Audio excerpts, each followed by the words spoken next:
Tuhan merdeka. Berikan kemuliaan kepada Tuhan. Haleluya. Kita bersyukur pada Tuhan Yesus. Kita terus berdoa, saudaraku, negara kita, bangsa kita akan semakin lebih diberkati Tuhan. Katakan amin. Tapi demikian menderitanya bangsa kita pada saat waktu penjajahan zaman Belanda atau zaman Jepang, saudaraku. Ya, banyak penyiksaan, saudara. Ya, banyak saudaraku, bangsa kita dipaksa, saudara, kerja paksa, ya, membuat jalan, saudaraku, ya, jalan dendels itu, saudara.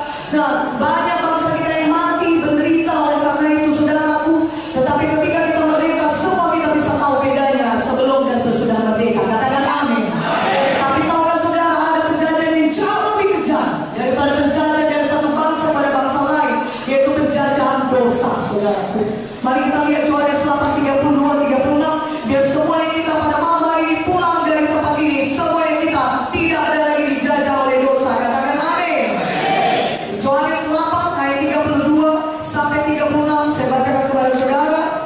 Saudara lihatlah Alkitab saudara. Mari kalau saudara bawa Alkitab kita bisa baca bersama-sama. Yang suka cita baca firman Tuhan, katakan amin. Yohanes 8 ayat 32-36. Kita baca sama-sama. 1, 2, 3.